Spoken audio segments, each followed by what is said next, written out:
welcome to the Run Ultra podcast. And that wonderful jingle is brought to you by Robin himself Oh, as my awesome. introduction. Um, Well, here I am. Yes, the composer the of composer. yeah. Are you pleased? I'm really pleased with it. Yeah. Yeah, Yeah. I Yeah, think I it's am.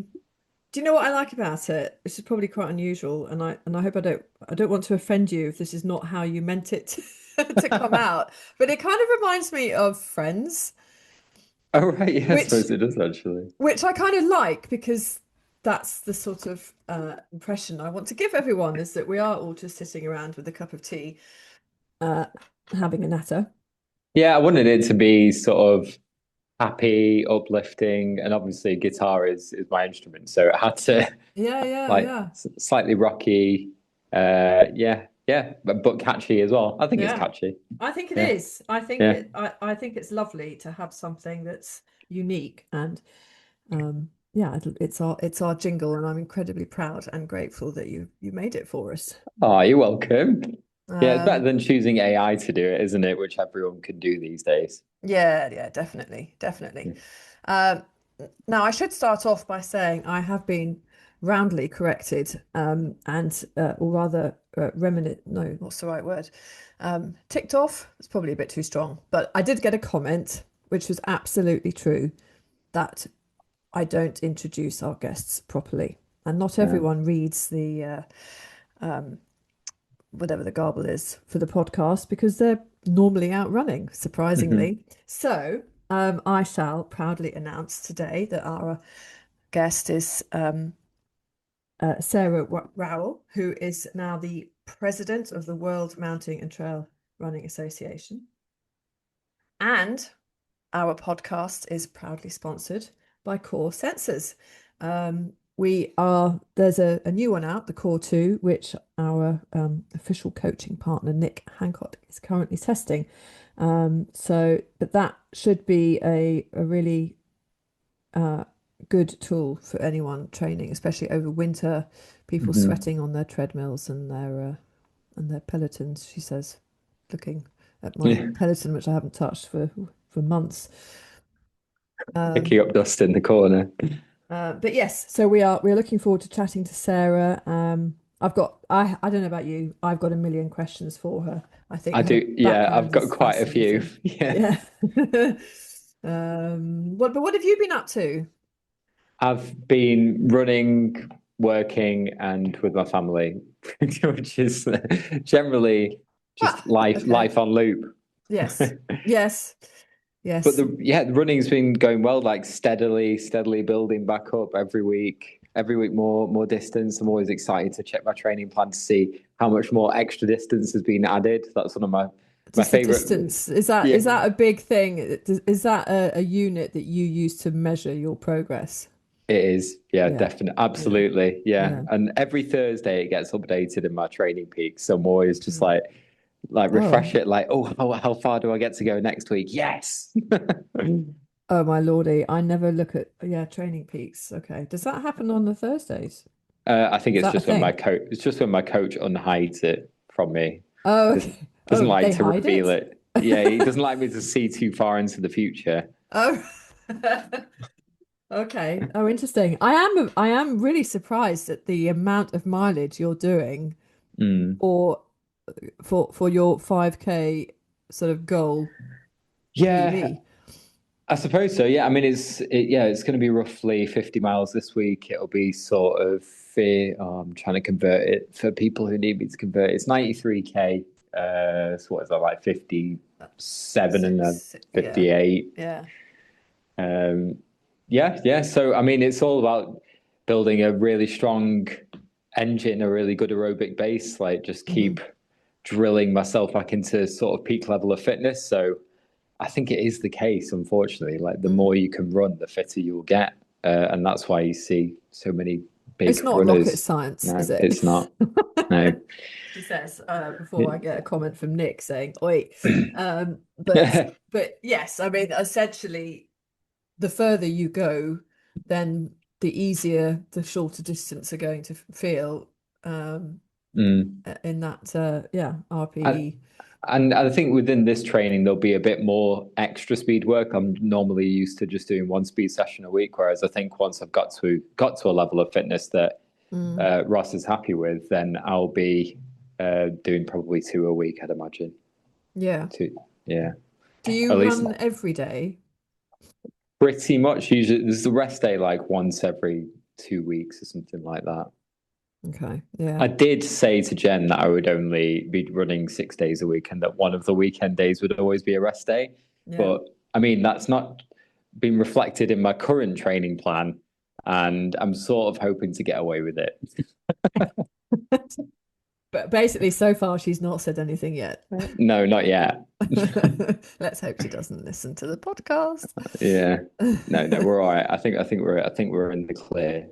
I think it's interesting, and I do like hearing about your training versus mine, because you're so much you've got such a broader, deeper base than I Mm. have.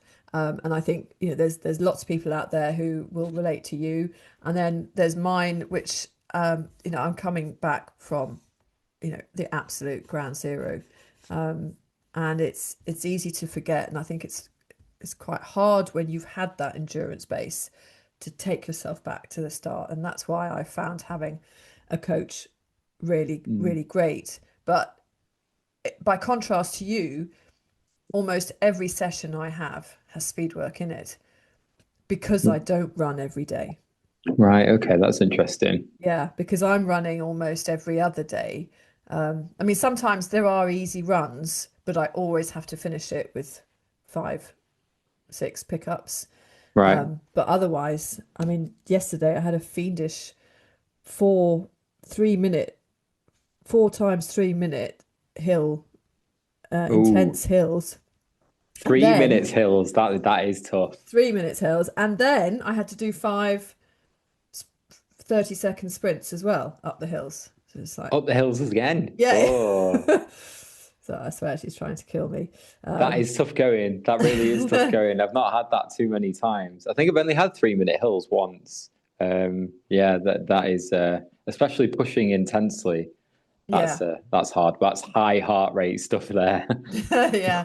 Yeah. I mean, almost every time I go running now, my heart rate says, "Oh, I got a new heart, new highest heart." Like, yeah, A okay. heart rate threshold. Yeah, like it's a big achievement. Yeah. Yeah, yeah. But I mean, it's there's just no doubt about it. I feel better, despite the fact that my running has been, especially with Mac having his operation and me not being able to go out with him, and which has meant I can't do my training when I do my commute to work, which was Mm. essential for me to sort of squeeze it into the week. Because of that, it's been really inconsistent for the last 2 months. But what the sessions she's given me has been of such quality that I Yeah. I still feel like I'm improving. Yeah. I mean, and you're building a form of consistency over the sort of longer periods of time anyway, more so than you weren't Mm. really even running before, were you, like a few months ago? No, So no. I mean, I would say before June, yeah. I kept trying and giving up and trying and giving up. So yeah, it's only been. Um, but again, I think for me and for someone of my age, I don't think I could ever go back to running 6 days a week. I don't think my Mm. body would like it. Um, No. and I definitely feel if I've had a couple of days off, the next run I do, I feel fantastic. Mm. So I think that rest is key for my body at this juncture. I need that rest to sort of consolidate the Yeah. training. Um, I swear I don't feel any better after a rest day, you know. it's because it's probably not been restful enough. No, probably not. No. Um, My legs are always just like, oh, I've got to get going again, for God's sake. yes, it's interesting, isn't it? But Yeah. um, well, actually, well, here we go. Sarah has entered the room. Um, she may have more words to say on this topic, being uh, a senior citizen like I am, anyway. Hello, Sarah. Hello. Hello. Welcome. Thank you so much for joining us. Um, Wait a minute. Just say something again, please, Kate. Hello, hello. Welcome to Run Ultra. Okay, don't think I'm going through the headphones. Does that cause you a problem? Well, you sound great to us. Yeah, Okay, if is that still okay? Yes. yeah, that Yep. sounds good. Yeah, Perfect. yeah. I am in an attic with empty house other than the dog, so hopefully there will be no disturbances. Thank you for that. I'm not quite sure. I can try and get the headphones to work, but I don't tend to use them. No, no, no, that's fine. You sound absolutely great. I actually thought you were in a sort of alpine hut, actually. If only it is a converted attic, but yes, the wood does give it a certain feeling, but it is only in West Yorkshire, nowhere more exotic. Oh gosh. Well, I'm not far from you then. I'm in West Yorkshire as well, near Leeds. Uh, Oh, whereabouts are you? Methley, Oh, okay. Yep. flat as a pancake. I'm Howard, so there's a few lumps and bumps, Oh but yes, that's nice. Yeah. yes. Yeah, yeah, no, that's a million times nicer. Sometimes. Have you ever Oh, done the Haworth Hobble? Yeah, I have done it, Robin, and I have an infamous claim to fame in that uh, this was going back many years ago. Myself and partner Paul Sheard, as we came up onto Penistone Hill, we took the overall lead of the event. I had done the race three times before, so should knew where I was going. And depending on when you did it, it used to finish down the little cobble street where the old school was, and in coming off the hill and trying to cut through a little ginnel that was there, I went wrong, ended up in someone's garden, amongst them washing, and the team behind us caught us up. no. And I have a picture of the sprint finish where Paul won, then the two guys, and then me. So I have it's a brilliant race. Loved it, but that wasn't my best moment of navigation, that's for sure. Oh no. Have you done, are you a regular or? No, no, I keep meaning to do it. It always clashes with other things. It's quite a popular sort of race weekend, I think, Yeah. generally. Mm. But I hear many good things about it. Loads of people in my club always do it almost every year. I did it 2017 maybe. Right. Um but it was very, very, very muddy and I twisted my ankle leaping over something um and pulled out but was almost feeling slightly guiltily relieved. Because it was there was some grim fields and sort of knee-high mud and cow pats and yeah.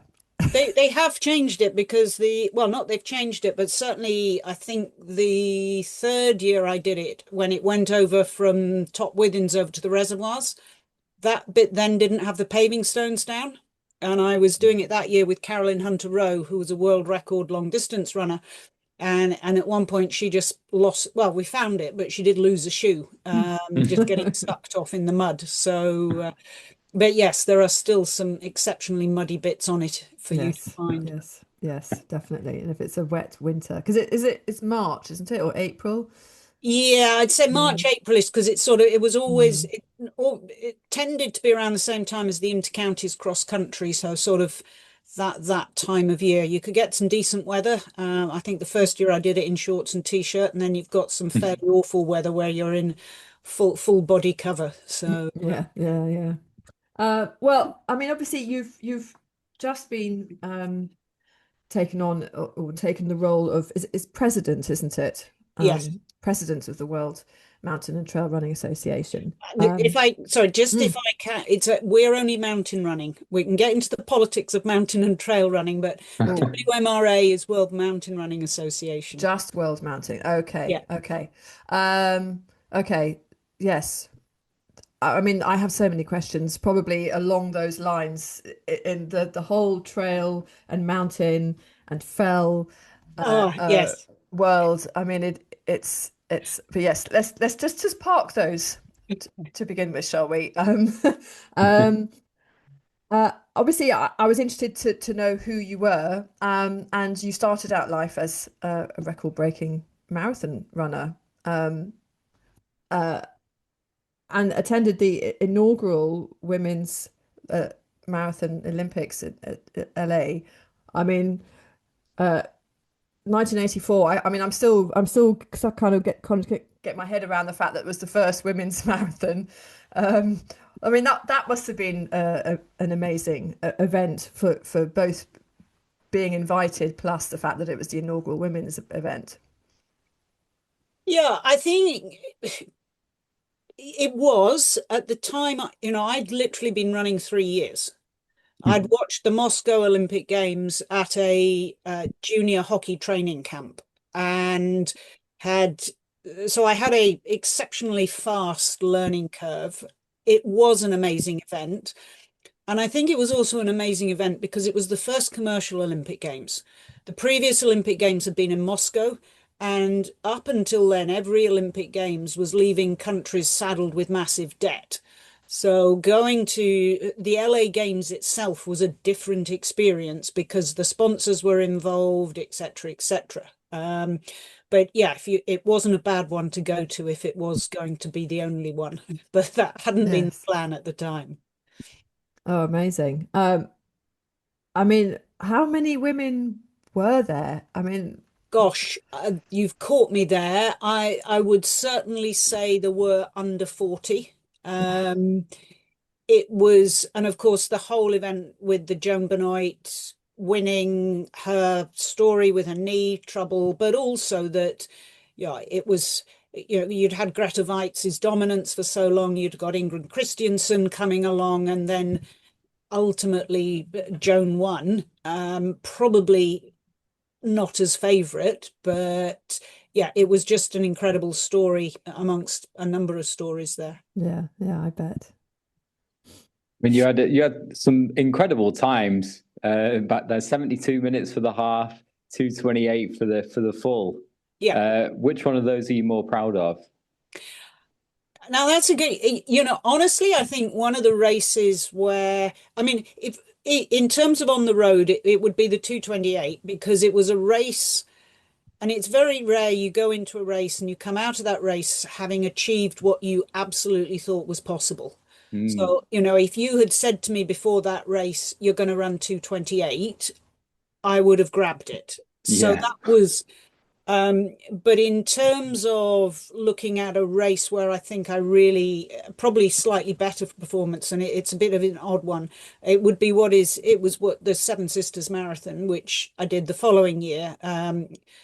And won that was when I won it outright. And I think there's still only half a dozen men who've gone faster. So Mm. that was one where performance wise, I'd say I felt again I got a lot out of myself. But yeah, the 2:28 was just one of those special days. Mm. Oh man, that would be phenomenal to run that fast, wouldn't it? How was that at London? Yes, yes. I happen to be 7 minutes behind the winner, but well, we won't leave it. Oh, We won't Wow. go into that. That was when Ingrid Christiansen set the world record. Right, I see. What was the that's starting incredible. field like for women at that time? Was was it a separate starting gun, or were you racing No, with men from the off? in 1984, when it had been the Olympic trials, they had set the women off first, but not as far as they do now. So around halfway through the race, you got these men coming past you. And while I was, if you're running sub 5 minutes, sorry, sub 6 minute miles, and a man comes past you running sub 5 minute miles, you don't feel as fast as you are. That was, um, but certainly for 85, we were all in together and therefore had men to run with. Mm. Which helps, I imagine. But still, yeah, that's interesting how it's changed over time, isn't it? They've clearly clocked that it's not individual enough. It needs a bit more time Well, to give the limelight to everyone who deserves it. but does it Yeah, help? I think also if you looked at 1985, Ingrid, the depth of women just wasn't there to create a viable TV spectacle. Mm. And Mm. we can come on to that when we look at where Mountain and Trail is now. So if you had done it as a separate race, you would have had the race itself, Ingrid went off. She was going for 2:20, so she disappeared. I think she might have had one female pacemaker, a couple of male pacemakers. Then Sally Ann went off fast. Then I went off fast. On that day, we all ran individual races. And for if there hadn't been men around, it would have been pretty boring for the poor people on the television commentary. But yeah, I mean, the growth and depth of the sport means you can now have women's fields where you look at New York this year, where they were racing right up until the end, which is, okay, it's not always that case, but it's brilliant. Yeah, it is for sure. It must be nice, even 40 years on, to still have 2:28 be such a phenomenal time for women to achieve. Like, that's still a very respectable time for anyone, even sort of well, you're getting close to Team GB level then, aren't you? You probably have to go more like 2:22-ish now. But I mean, with super shoes and everything, do you think there's how many extra minutes with everything that's changed, do you reckon you could have chopped off if you were born 40 years later? Really, if I'm being brutally honest, I reckon if I had been able to race in 86, 2:25 never felt out of my reach. I can remember reading an article where they said, oh, this is a young woman who could run 2:20. At the time, that never occurred to me, but running 2:25 felt reasonable to me. Now, how much off that you can then, by the time, I barely drank in the race. I didn't take in any fuel. So when you add in shoes, you add in fueling, you add in altitude training. How much faster could I have gone? Who knows? But you did what you did at the time. And yeah, at the time I was the 10th fastest woman ever. Didn't last very long because it was a period when people were, pushing the boundaries, but it was just great to be part of. Wow. Yeah, absolutely. 10th in the world, that is something else, isn't it? And to watch it progress and develop in that time must be really interesting as well, and to see how technology and nutrition and training and I mean everything has grown and developed, hasn't it? Yeah, I suspect that a combination, particularly with the super shoes and the energy return, I suspect they've probably fundamentally made some quite big changes to marathon running. The fueling as well, if I look back when I was running, and again, the science at the time I was running suggested that probably taking on too much fuel was going to be bad for you because you get an insulin spike, and therefore you didn't. Therefore, you trained to be able to use fat. There's much less need to do that now because any decent marathon runner will take on fuel when they're performing either fluid or gels. So that fundamentally then changes the physiology of where you need to improve. Again, and I suspect the fatigue resistance of the shoes probably makes as bigger, if not, difference as opposed to just the energy return. But that then changes what you can do in training. Absolutely. Yes. Yeah. Do you think the shoes will physically alter us or alter training, or alter our biomechanics? I haven't looked into it enough. Interestingly, scrolling through social media, and I didn't have a time to look. There was, I think it was so I came across an article of someone who's suing Nike because they say the carbon plate in their shoe gave them a stress fracture, which is I'm sure it must be in America for someone to think about doing that. But I don't know, Katie, because I think if you look, super shoes aren't for everybody.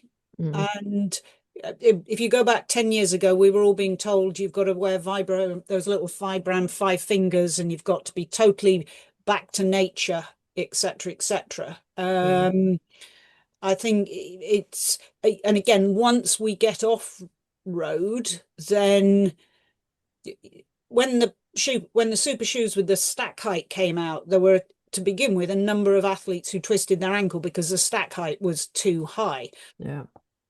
I am still surprised at how well some people cope with quite a decent stack height on technical ground. It's something that I would never want.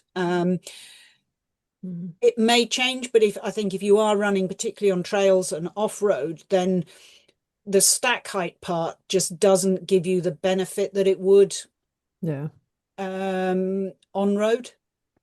Yeah, I completely agree. Yeah, completely me agree. too. Like, because you get a lot of trail shoes now with a very high stack height, and they're including carbon plates in trail shoes. And if it's not a hard, responsive trail that you're running on, then there really can't be doesn't that make much sense, does benefit. it? No. Yeah.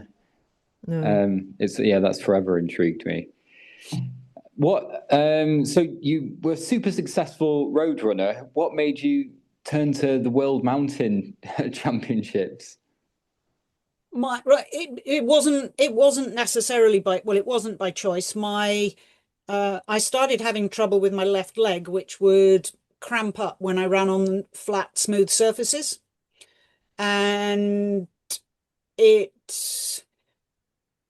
I ended up having 3 operations on my leg and 1 on my back, and none of them were able to sort it out. I suspect probably if I was 21 again now, access to better physio and conditioning, because my view now is that somehow when I was running, it was a tilting in my pelvis, my mechanics were changing, and it was causing nerve irritation. But I could run off road, and I went after I did my degree. I had a year as a full-time runner and got totally bored. No, obviously internet was still way off in the distance, and I had an opportunity to go back and do a PhD, and I went back to do it very much thinking this will just keep my brain occupied while I focus on my training. That didn't work out, and I'd always enjoyed off-road running. I'd always liked doing the Seven Sisters, and there was an event called the Orion 15 that I did, and cross country at that point was, well, I once finished 5th in the national. Cross country for me was really too short at that point, because we were still only really allowed to do 3-4K. And I then moved up to Leeds to get a job and started running on what I would call baby fells, not the really extreme ones. And then LinkedIn, went to the World Mountain Running, and sort of it went from there. How did that come about? Yeah, it was second in the 92 championships. So, I mean, how did you get there?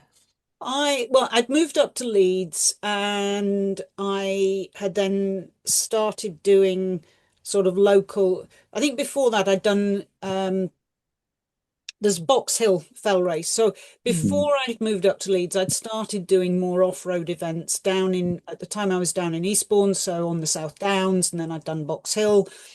Then I'd moved up to Leeds, and I can't remember how I found out so I started doing more events, and then the first year I went to D89 for the World Championships, I finished 4th.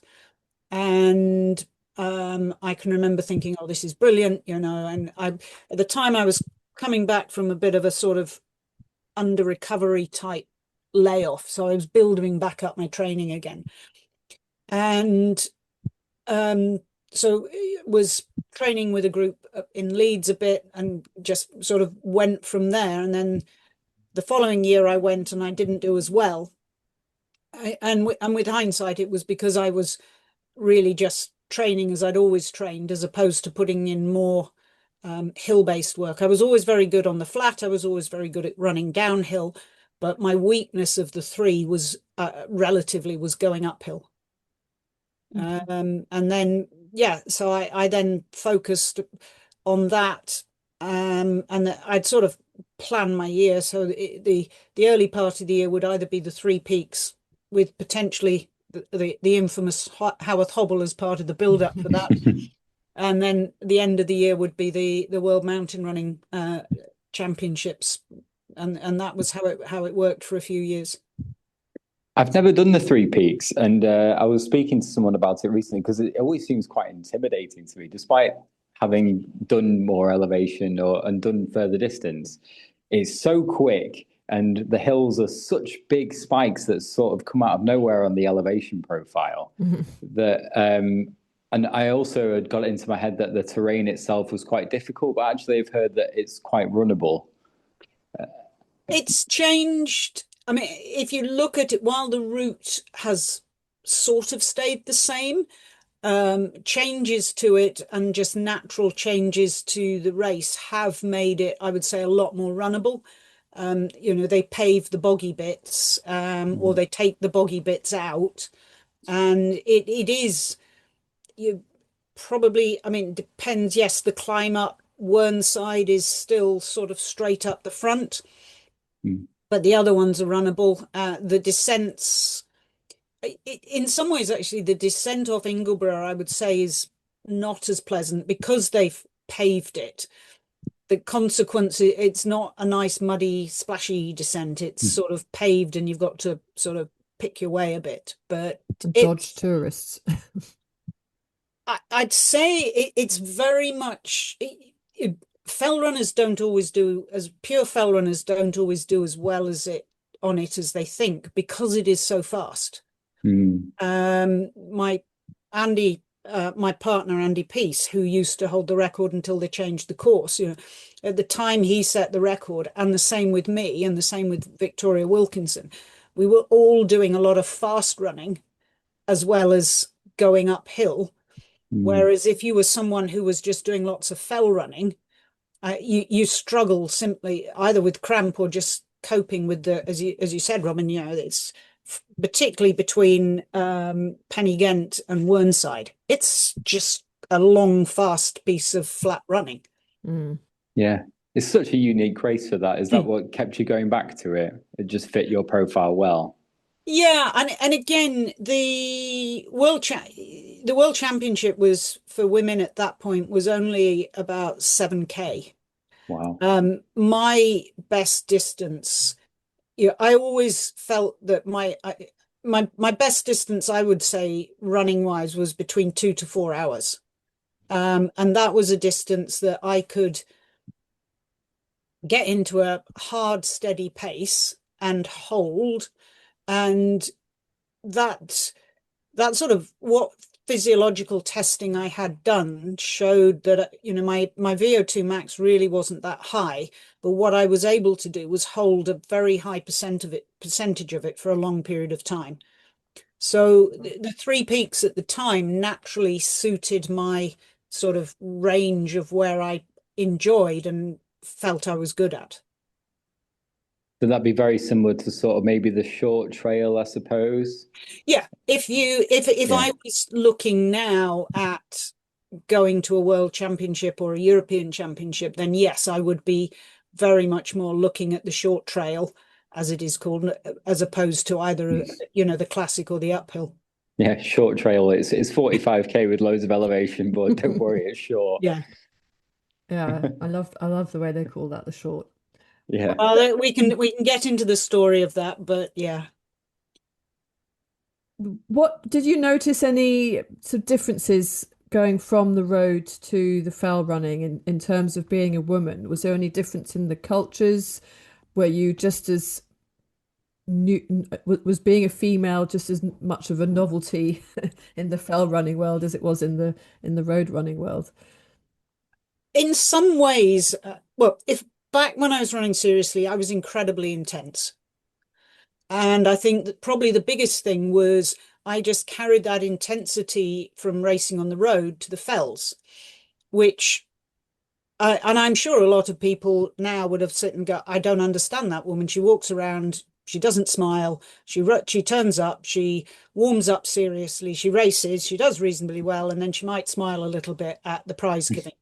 So I suspect for a lot of people, I was this quite strange being, not because I was a woman, but because for the very, we're now I'm very good friends with people like Ian Holmes and a lot of the others, and you see them, and it's just such a more relaxed atmosphere. but I wasn't, and that was partly because my nature, and partly because I'd come from in terms of the slightly more intense nature of the roads. Mm. So yeah, and within that, it never really occurred to me. I never felt strange for being a woman. Okay, yes, you might. If you did, it was because you got grumpy at the prize giving when you realized that the disproportionate level of prizes between men and Mm. women. But in the race, it was rare that I had a lot of opposition as from Yeah. women, Yeah. which was a pity, and I could have done with having, learning to race women more often, but therefore you just got used to racing the men. And I have only one experience where I stopped in the middle of a race because I felt there was a man who every time I overtook had to overtake me back. And, it just felt a little bit like he didn't like it because I was a woman. But other than that, no, I'd say I was fully accepted. Brilliant. Good to know. That's surprising, actually. I think I expected you to go down the path that that the sport had forced you to be that intense because there was that sort of ridicule of being a woman. So it No, is nice to hear, actually, that no, it wasn't like that. no. I see if others struggled with it, I'm very sorry for it. I never had, and I think some of it, I when I was running well, I was finishing high up, and you'd like to think that people just respected you for Yeah, where you were finishing. Mm. And women's running was still growing, and it meant that I was able to take chunks of times off records, which was no reflection on the people whose records. It was just the same as you've seen on the road and in any other disciplines. It was just Progression. growing to its mm, natural position and where records and things should be. Yeah. yeah, I mean, I have to say, in 11 years of running, trail running and ultra running, I've never had a bad experience from anyone on the trail or in a race. Um, yeah, whether that, I mean, that should be normal, but Mm. we're kind of sitting here thinking, oh, that's lucky. But I mean, I've honestly never had an issue, so it's good to hear. It's good to so hear.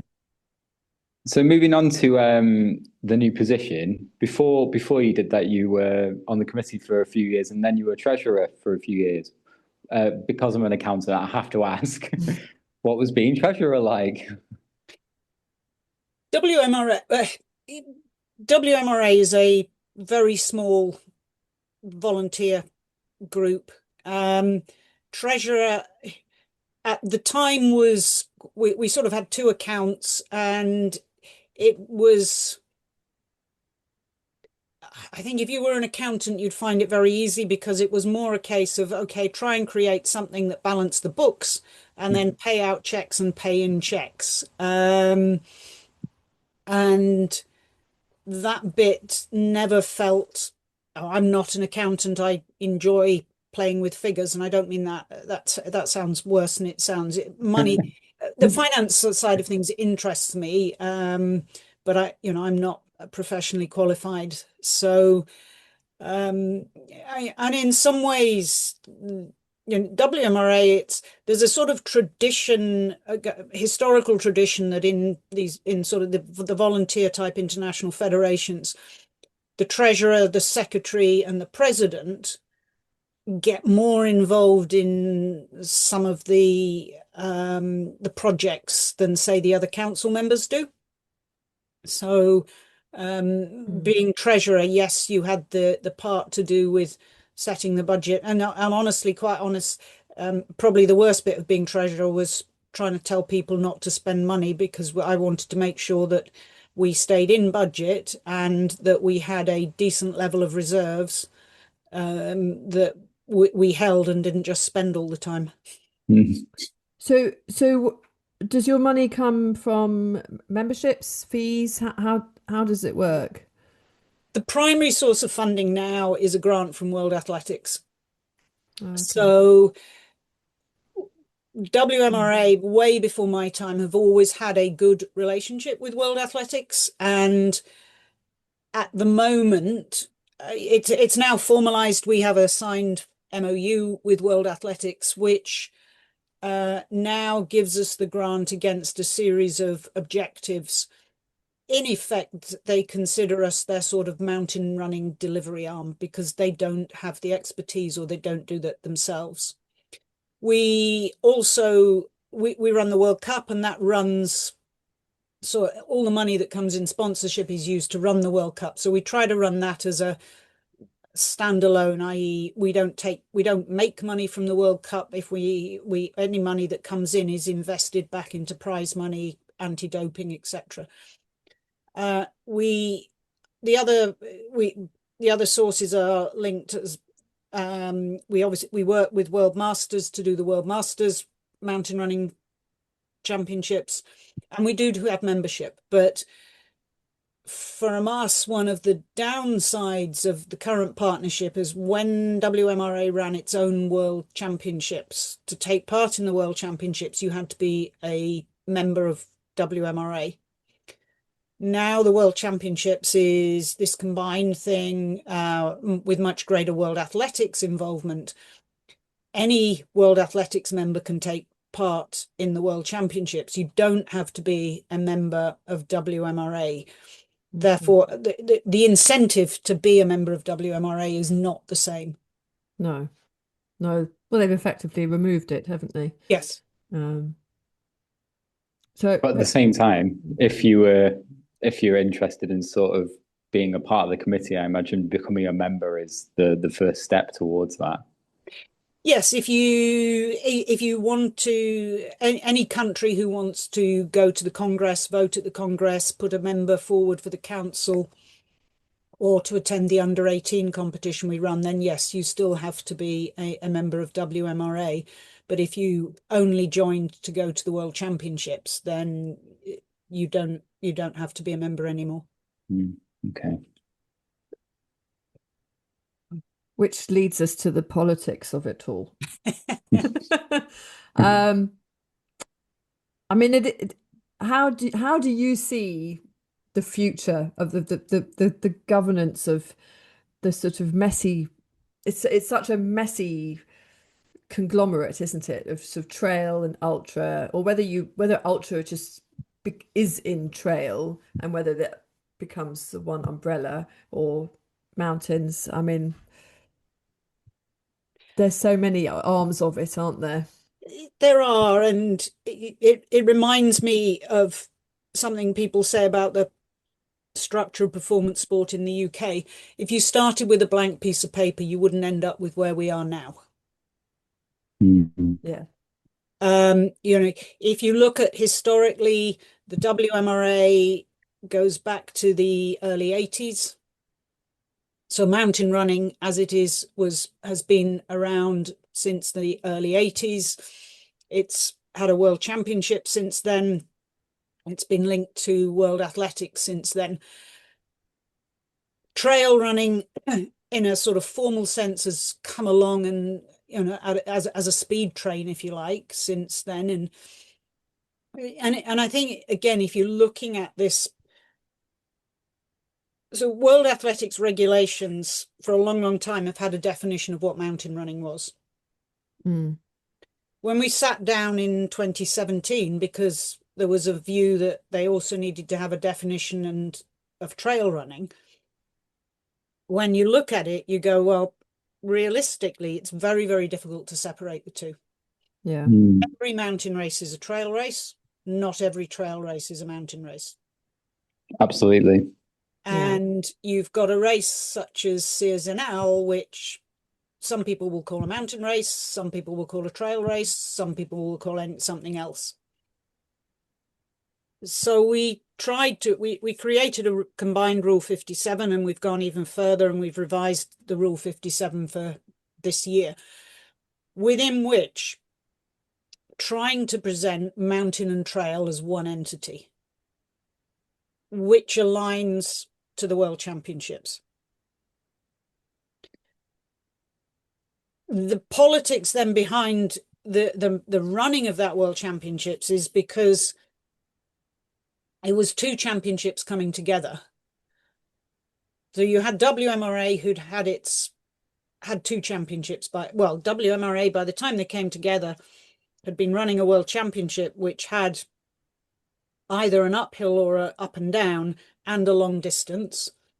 And then you had the international ultra runners who'd started an ultra trail championship, and then they joined with ITRA to create a partnership to run theirs. So it was the coming together of those two groups that created what we've got at the moment, which, you know, personally, Robin, we were laughing earlier at being called the short trail. The names don't, for me, make sense. You've got uphill, classic, short trail, long trail. If you're it's not my decision, try and influence it, but but again, some of that is linked. Someone said to me the other day, you know, has it all combined into one? And in some ways it has, but there are still a lot of people, if you say trail, they think ultra trail. So if you say to them, I'm doing a trail race, they automatically think you're doing a race that is over marathon distance. Oh, really? Yeah. So particularly if you look internationally, if you look at things like UTMB, if you look at a lot of them, there is this view that, trail running is ultra running, which is linked into why we've got the sort of funny mix, was because the mountain running was under marathon distance, the trail running was over marathon distance, which is a most really illogical sentence when you say it, but that's where historically it came from. Gosh. At the moment, it's working, but yeah, I think it's evolving. If you were to ask me, do you think it'll look entirely the same in 4 years with the same names, etc.? I don't think it will. But I think what is important, certainly for me and for WMRA, is that there are a lot of runners who want to keep some of the uniqueness that are mountain races, you know, that you don't have equipment, they're shorter, they're faster, they're not the same as the longer trail running. And it's working to create an environment where all of those can thrive. I mean, does there need to be an umbrella over mountain and trail and ultra and track, and I mean 24-hour rather than obviously not track. The bit that I'm involved with doesn't really get into the 24 hours and the track stroke road ultra. No. What we are seeing is that World Athletics recognizes that the mountain trail off-road running is the fastest growing area of the sport. It also now, with drones and camera runners and camera bikers, is one of the most exciting to watch. Whether that's looking at the stunning scenery or whether it's watching runners try and run uphill or downhill, you know, I can remember going to one of the early championships and someone, you know, to film it, you either had a guy sitting with a big heavy camera on the back of a truck pushing diesel fumes at you, or someone at one point tried to put a camera on a rail up somewhere to film it. And that's what you could do. If I looked at the filming that was coming out of Canfranc at the World Championships, honestly, one of the things that impressed me the most was the skills of the mountain bikers who were riding the course. Especially those hairpins. Yeah. But that just creates such stunning TV that you don't get if you're on any other type of athletics. Yeah. Do you see that across the board, that the live streaming is what's needed almost for the growth of the sport? I think it depends what you mean by growth of the sport. the organic growth of the sport, people doing the sport, will happen without it. The growth of the sport at the top, with the money coming in and the professionalism at the top, will need the live streaming, because that will increase sponsors wanting to come in. It will increase the potential of it being considered for an Olympics. It will increase the brands. All the brands. I can't think. Well, maybe Mizuno, but if you look at all the and Puma, but you've got Nike, you've got Asics, you've got Adidas, are now all seriously funding shoes and runners who operate in the mountain and trail space, and they're taking on the Hockers, the Merrills, the Solomons. No. So that's never been as big as it is in terms of people fighting for eyes. And so yes, the more it is on, the Solomon series is on Discovery, so the more that happens, then yeah, it opens up a world and brings people in. I suspect if you didn't have TV, you'd still get growth in people wanting to do the races, Yes. but you might not get the same sort of sponsorship, etc., coming in at the top. No. You mentioned Olympics, which was one of my questions. And one of the things that I've read suggests that one of the main issues is that there's not a global governing body for trail. And with so much, is that true? No, it's not, because, sorry to interrupt, World Athletics is the global body. Right. If you read going back, the World Athletics is the governing body for athletics. World Athletics in its rule book gives a definition of what it's at the moment called mountain and trail. Right. So yes, the World Championship isn't solely run by World Athletics. It's still run by partners in association with World Athletics. But for trail stroke mountain to get into the Olympics, it would go in. The only way in is via World Athletics, because that's where it sits. It doesn't sit in sky running. It doesn't sit in mountain running.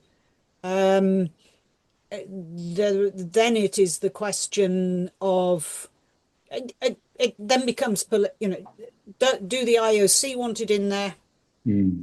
Do the host institution want it in there? And does World Athletics want it in there? And then you've got to look at the costs, the numbers, and what. How far away do you think we are from that happening, or is it not yet popular enough? I think we are as near as we've ever been. I'm sure you'll have seen that there is a big push for 2032. There's a Brisbane group, Solomon behind that. So there is a push there.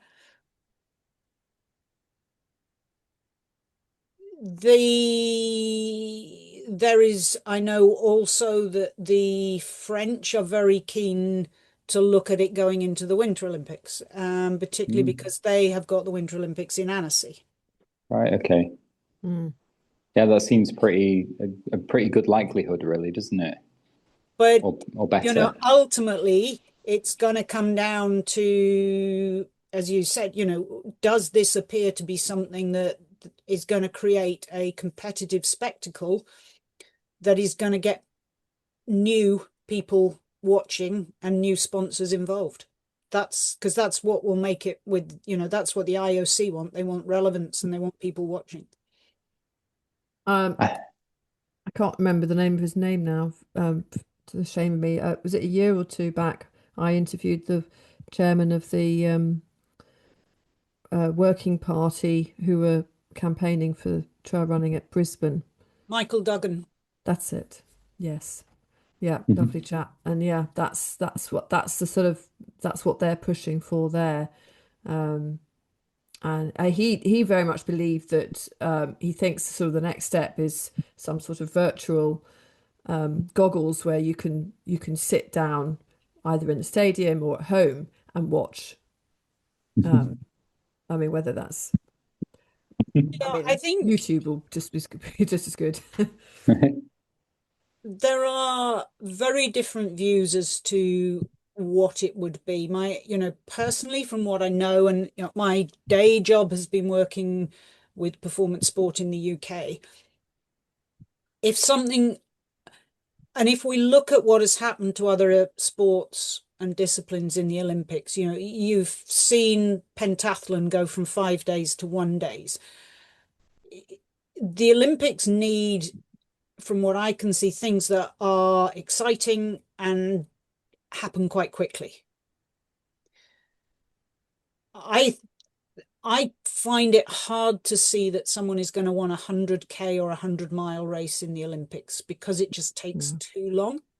But creating something shorter, sharper, which has got some climbing and some descending in, for me, has much more potential. And also, the figures, you know, as someone said to me, whatever the cost of putting on a world championship, add another naught to the end to put that same event on in the Olympics, given the higher security level, the higher level of everything. So, you know, again, it just practically, if you think you've got a 100-mile course, you've got to, how can you film it all? How can you make it all secure? So, but there are lots of examples where you just look at triathlon. Triathlon didn't try and get the Ironman into the Olympics. Triathlon created the Olympic discipline, and now it's even got shorter disciplines, but they all thrive. Yeah. So that's a great comparison. You know, and for me, the two comparisons, one are triathlon, and then the other are sports, something like skateboarding, which have a very different culture to your traditional sports. But again, you can combine the two, and if you do it in the right way, the two can thrive. I think there is a good window for it in the Winter Olympics. I'd never considered it from that angle before, but people, I mean, I watch the Winter Olympics. I don't do any Winter Olympic sports. So surely the same sort of logic can be applied to new people who might watch trail running. And I think, you know, I don't know how much you follow the IOC, but, you know, the Kirsty Coventry has set up a number of commissions, one of which is looking at the whole of the programming of the Olympics. And they've talked about, you know, are there new sports that could go in, or even moving some of the summer sports who are indoors into the Winter Olympics. And some of that is, it's just numbers. You know, the Summer Olympics, the number of athletes and the number of sports is just becoming too big. You know, it's in our own way, the World Championships is struggling in the same way, but the Olympics becomes too big for one host. So you have to look at it to create something that is sustainable and realistic. Yeah. I mean, how important is it? You know, does it have to be part of the Olympics? No, I don't think it does. And I think my own personal view is, having been to an Olympics, that I would love to see that the athletes who want to go and who are the best trail mountain runners in the world have the option to do so. But you're right, it would, you know, when you look at the variety where you've got some people who specialize in running uphill for 30 minutes, you've got others who specialize in running for 100 miles in 24 hours. Whatever goes into the Olympics isn't going to get all of them. But if it grows the sport, then for me that is better. And in the UK and in a lot of countries, the funding they get from the government is tied to the Olympics. UK athletics, all the money UK athletics get from the government for performance has to be used to support those who go to the Olympics and Paralympics. It cannot be used to support something like mountain and trail.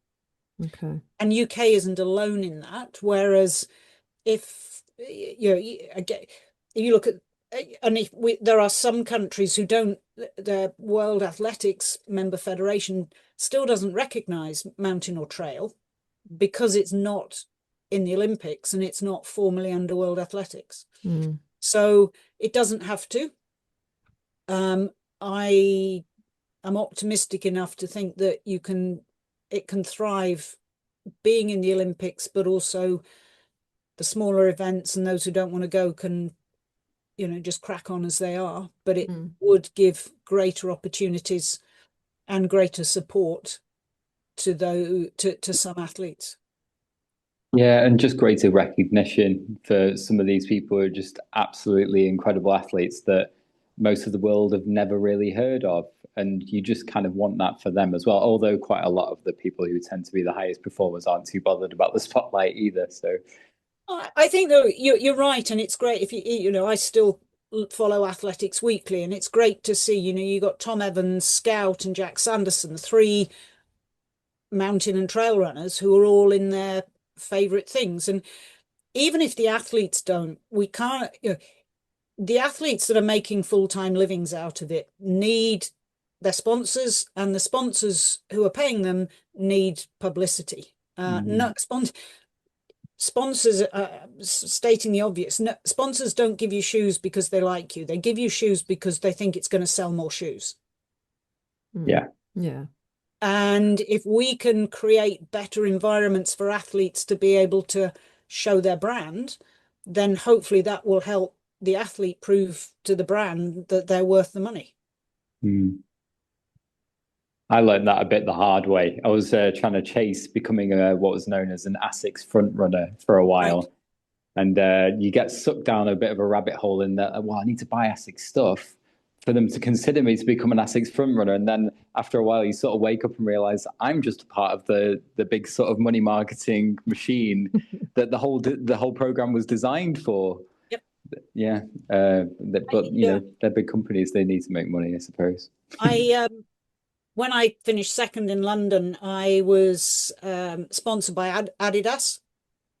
Awesome. And I went up to, so after I'd finished second, my brother was at university in Sheffield, so I sort of did a road trip north, went to Sheffield, went to the Adidas office and met a guy, Robin Money, and he was very happy and very nice, but he then did say to me, and this was back in the days when you wore you either wore club kit or you wore sort of British kit. You didn't wear your sponsors kit. Right. And I used to wear my numbers really high up. And he said, Sarah, it was a great performance. We're really pleased with you, but please, next time, don't cover the Adidas logo up. So, yeah, my value to him, having been on television, etc., was limited in. But you're right. They don't pay me to do well. They paid me to show their brand. Oh, you could have shown it so well as well. Yeah, is there not then there's a sort of a clash between sponsors, athletes, and then if they're chosen for their country?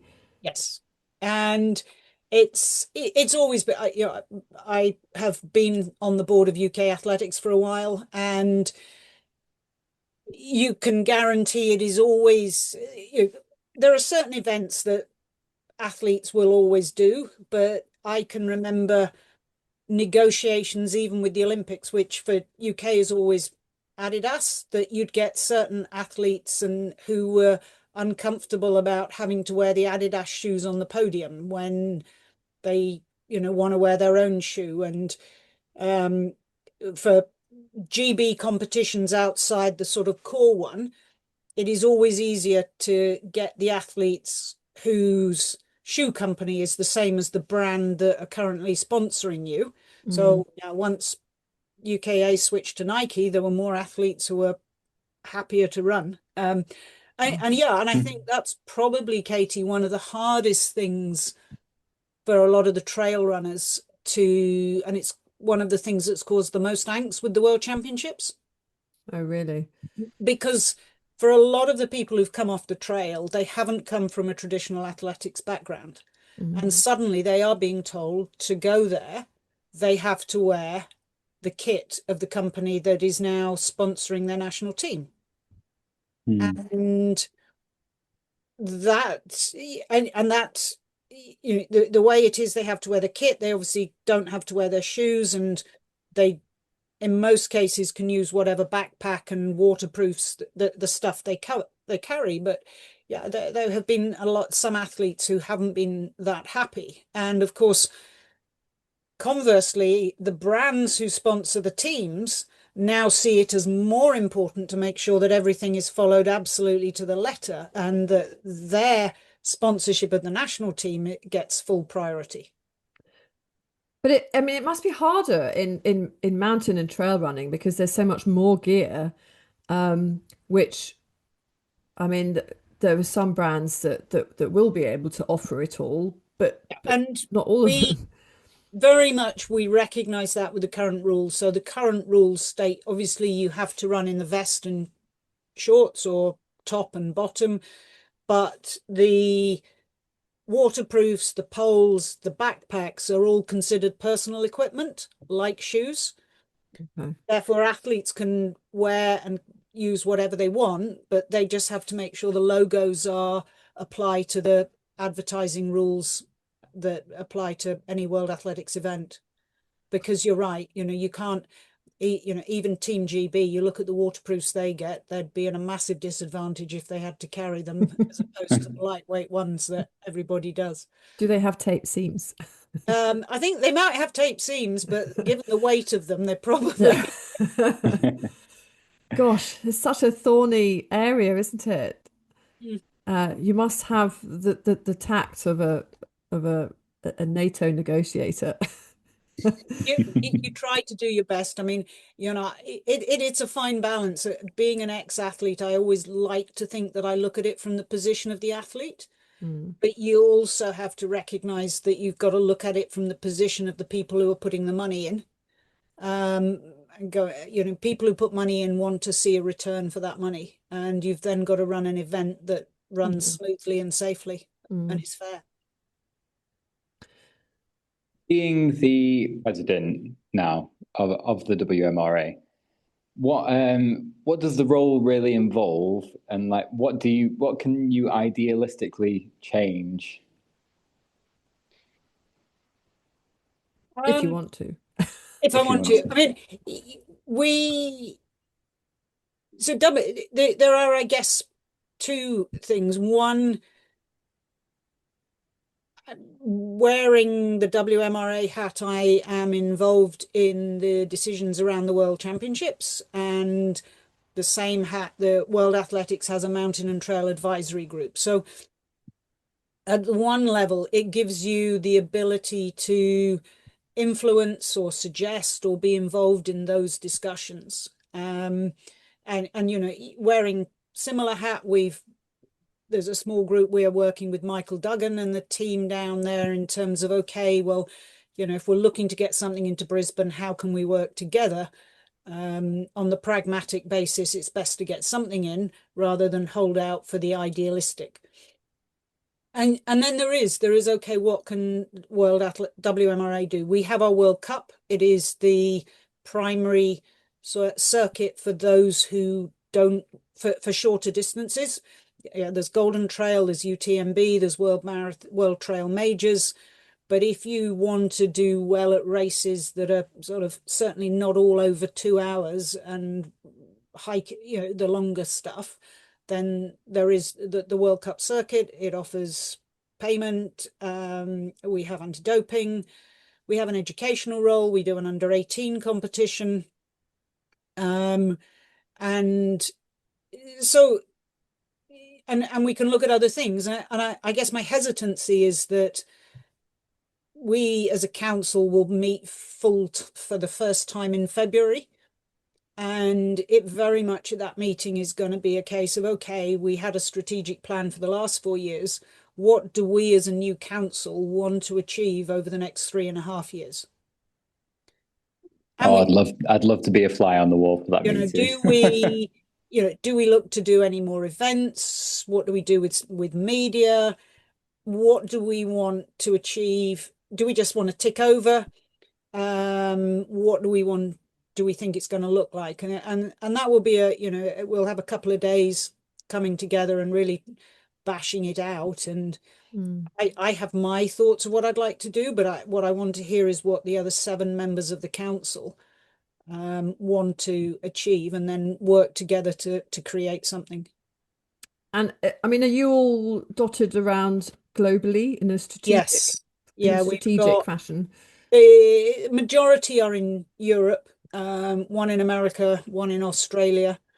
We historically come together once a year or twice a year, once in Monaco or Nice, and we Monaco sounds very grand, but that's where World Athletics are based, and we sort of combine it with days talking to them, meeting their different departments. And you know, if we do it in Nice, it's right, we can meet right next to the airport. It's not, it's and then after that it will primarily be online. Yeah, bringing people from all over the world together for a meeting isn't cheap. And No. therefore got to make the most of it. And actually now, I guess the slight bonus, if anything, you know, the slight positivity coming out of COVID is we're all so much happier or more used to sitting and doing things like this, so we don't all have to be in the room all the time. Yeah. Yeah, that is true. I mean, obviously the World Mountain and Trail Running Champs were incredibly successful. And looking forward, I mean, you got 2 years now to South Africa. I imagine part of the planning will be building on that. I mean, is the idea to sort of to keep growing it?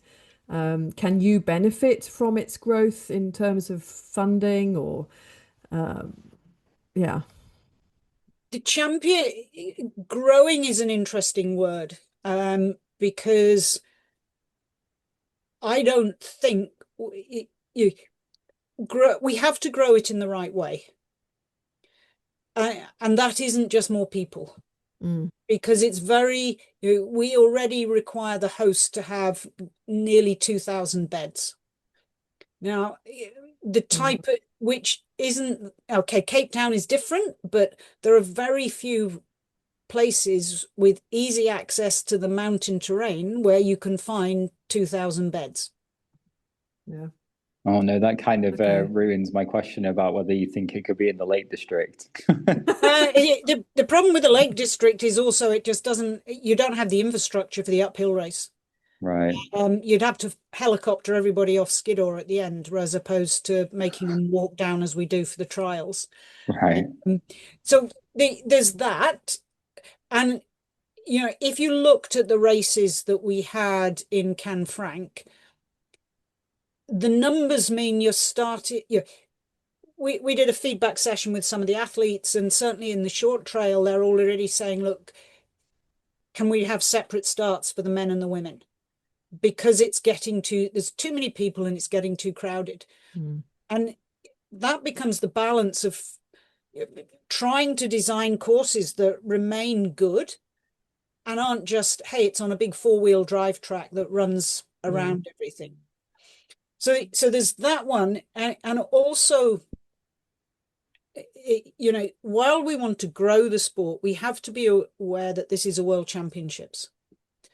And the differential between the people at the front and the people at the back is way too big. Right. So one of the things that we have to address, and it links into the numbers, is how do you quality assure the event? Not as easy. If you go into the track, you just have times, etc. So there are ongoing conversations about, how you create one unified ranking system to enable to be able to say, look, to go to the World Championships, you must have X number of points or something. Because while I don't know how much you followed it, but if you look back at Thailand, then Innsbruck, then Canfranc, probably the mountain races, so the classic and the uphill, they've always been as strong as you've always had the best athletes.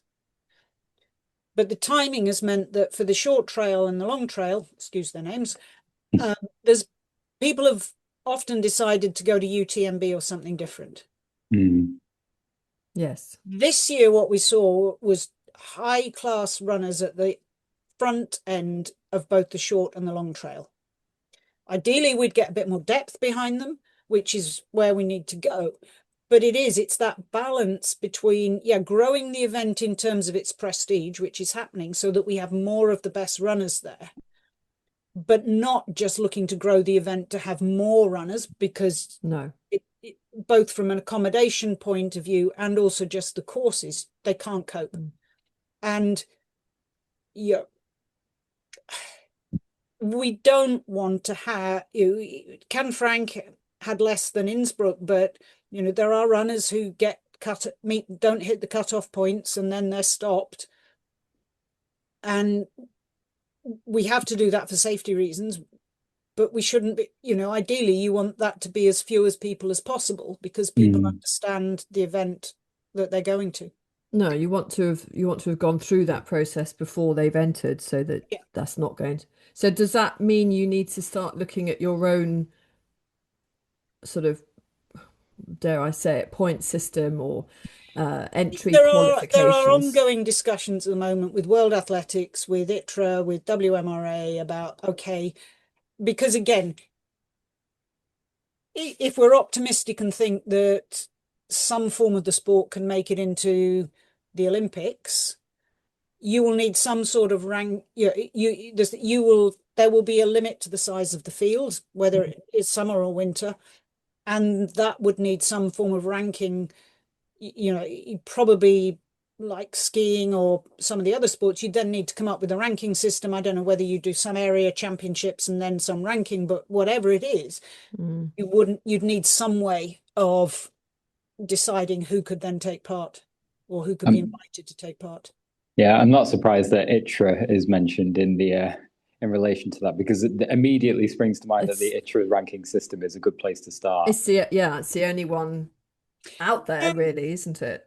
Well, there's UTMB ranking, WMRA has its own ranking, and there's ITRA ranking. And I think there are, I personally, while I know they're working on it, but both UTMB and ITRA rankings are much more biased towards the longer distances than the shorter ones. Right. And that's just recognition of the type of races that they cover. Right. But yeah, I think it's fair to say there are ongoing conversations to try and create and agree one ranking, and it's something the athletes want, because athletes, again, if you've got a shoe contract and some of them say, oh, we want you to have so many UTMB points. Some of them will say, oh, we want you to be so many ITRA points or the world or the WMRA points. It would be helpful not to have so many markers. But does that not have us then circling back to a central governing body? Yeah, and I think, Katie, that's where technically it is World Athletics, but World Athletics is working in partnership, and that's where the conversations that take place. Their working group has WMRA on it, it has ITRA on it, the PTA are on it, so the World Cup is on it, so there are those discussions ongoing. And I know there are some people who think, oh, World Athletics shouldn't get involved and all the professional circuits, but the conversations are involving those professional circuits. And I'm optimistic to believe that if we get it right, they can all thrive alongside each other. They don't have to be in competition. But athletes then get choice, as opposed to just being one system. Yes. I think it's incredibly exciting. I mean, it is. It's we're at the start, almost really at the start of the sort of formation of a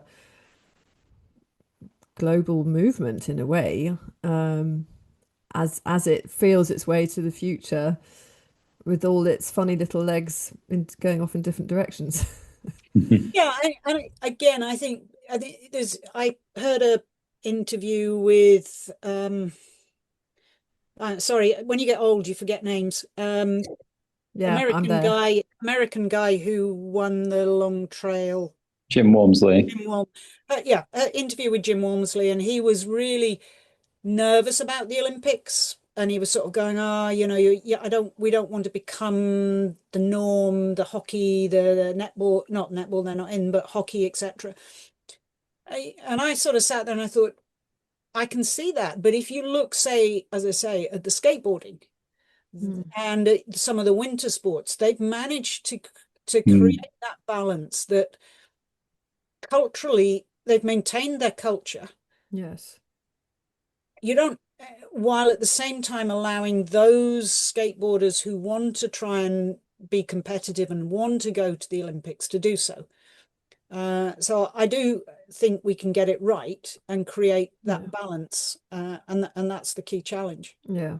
I mean, 100%. it's a similar mindset, isn't it, to the grassroots races and the big races. You're just sort of taking it up another level. Yeah, as you say, you're giving choice to those who want the choice. Yeah. And Yeah. not everybody will, it's the same. There are a lot of marathon runners who aren't interested in going to the Olympics because they get a better payday by doing a World Marathon Major. That's absolutely fine. Others will want to have the kudos of going to an Olympics and saying they're an Olympian. But you've got the base in marathons to have elites going to both, and we're just at the beginning and don't have the numbers yet, so it's still a bit of a argy-bargy, isn't it? Hopefully not too many arguments, No. hopefully talking to each other, but yes, it's yeah, and it's a sign of the growth of the sport that the conversations are actually happening, which is great. Mm. And I already saw this year, like when you say that people were choosing what to do, whether they were choosing to do longer 100-mile races or choosing to do the Long Trail World Championships, people were already, with Jim Wormsley and Katie Scheid winning for a start, it's an amazing advert for it. And also, I could see from the British athletes as well, they were really happy to say 26th in the world. Like it's a more official documentation of where they stand within the rest of the athlete base. So I think it's only going to continue to climb because that's just such an attractive race for them to do now. Yeah. Well, we hope so. But yes, I think I know we have the Worlds every other year. There's the Europeans in the other year, and you'd like to think optimistically that I would hate the Worlds to go every year, because by having it every other year, it does mean that if you really, you don't have to sacrifice going every year. Yeah. So you could be an athlete who wanted to do the big UTMB one year, and then the next year you do a shorter race and you try for the World Championships, without having to create that clash every year. I think it is valuable. But as always, we're always limited by the fact we only have 52 weeks a year.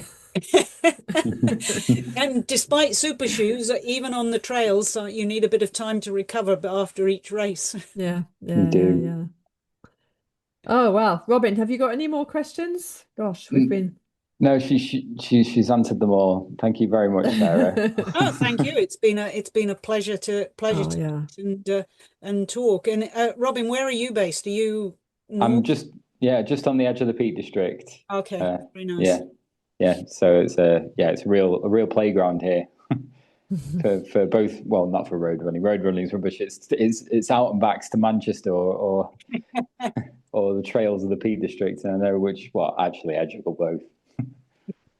Oh, brilliant. Well, thank you so much, Sarah. Really appreciate you taking the time to talk to us. No, thank you. And I hopefully even in 1 or 2 years we can come back and have another discussion and see what the progress has been. Yes, I'll hold you to that. Yes. Good. I look forward to it. And I look forward to seeing both. If you're coming up to do the hobble, I don't live that far away. Let me know. I will come out and give you some shouting. Brilliant. If I can get through that mud again. Oh, Katie, honestly, I'm sure since you've been, they've removed a lot of the mud. Okay, I'll have to check it out then. Thank you. Thank you so much. Cheers.